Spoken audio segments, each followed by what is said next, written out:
Pemirsa, Presiden Joko Widodo secara resmi telah melantik Agus Harimurti Yudhoyono sebagai Menteri Agraria dan Tata Ruang Badan Pertanahan Nasional (ATR) BPN. Bergabungnya AHY yang merupakan Ketua Umum Partai Demokrat seakan mengubah peta koalisi dalam Kabinet Indonesia Maju yang telah dibangunnya sejak 2019 lalu.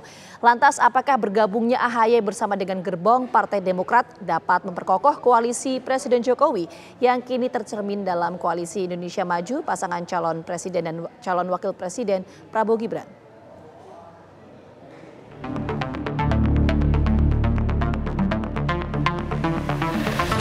Demokrat kini menjadi bagian dari pemerintahan Presiden Jokowi yang hanya tinggal menghitung bulan saja.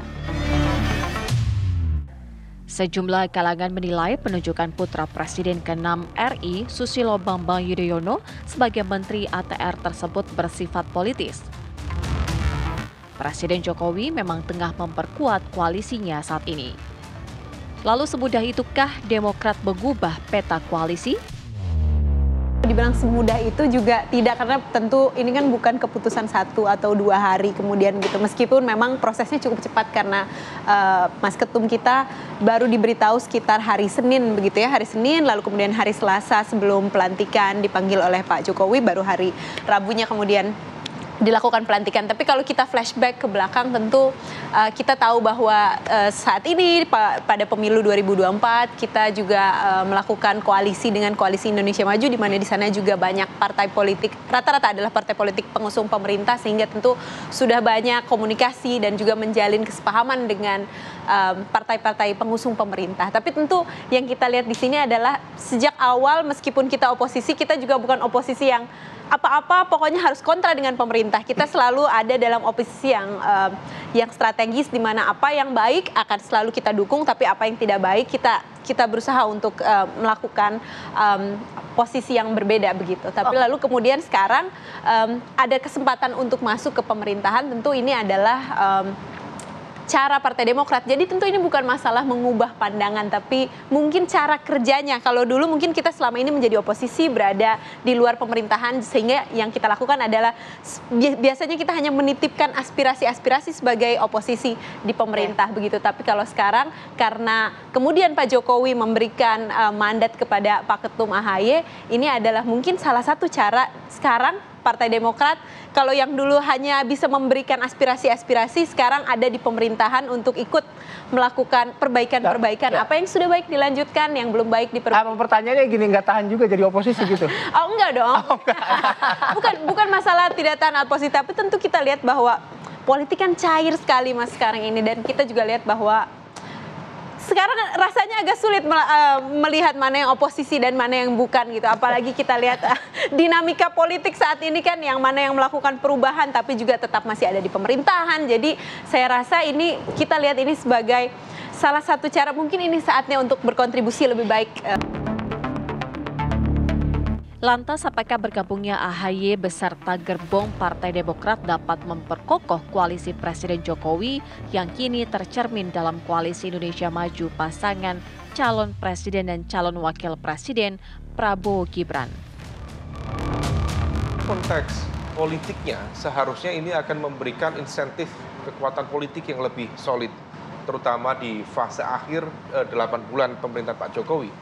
Karena bagaimanapun juga kalau misal kita mencermati dinamika di Senayan, sekarang sudah muncul isu tentang angket, kalau angket tidak berjalan, interpelasi dan sebagainya, itu kan menjadi sebuah pertanyaan besar. Apa yang mau diangketkan? Apa yang mau diinterpelasikan? Apakah kinerja KPU? Apakah kinerja Bawaslu? Ataukah kinerja DKPP? Itu tidak clear. Besar kemungkinan agenda politik yang kemudian diusung oleh kubu 03 dan juga kubu 01 sebenarnya akan menyasar kinerja dari presiden sendiri. Nah, kalau misal kemudian situasinya menjadi semakin dinamis, maka penting bagi presiden memang untuk memperkuat basis kekuatan politiknya di Senayan.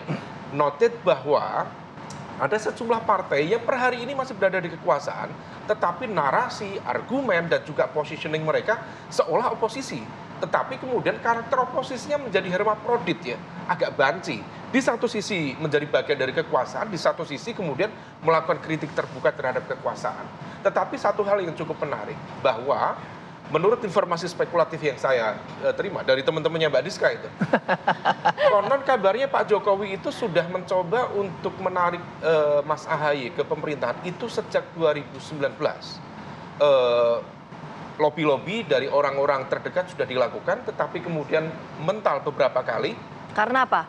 Konon kabarnya ada veto politik yang dikeluarkan oleh salah satu kekuatan politik tertinggi yang memiliki saham politik besar di kekuasaan selama ini, menolak Mas AHY dalam konteks bukan soal ideologi, bukan soal visi.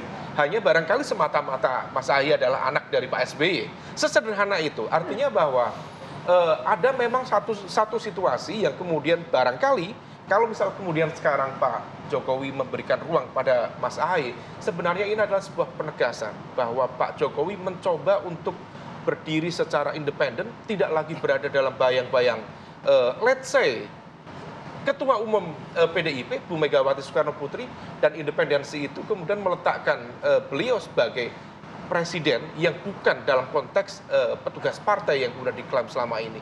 Nah, situasi ini yang tampaknya menjadi agak unik. Di satu sisi Pak Jokowi ingin mempertegas positioningnya, tapi di sisi lain barangkali ini juga bagian menjadi bridging ya, karena fakta politik menegaskan Demokrat menjadi bagian dari koalisi Indonesia Maju, dan kalau misal memang kemudian nanti KPU atau let's say masuk dalam proses di Mahkamah Konstitusi mengetok Prabowo Gibran menjadi presiden wakil presiden selanjutnya, maka ini adalah sebuah bridging yang baik khususnya untuk memberikan jembatan masuk di pemerintahan yang akan datang.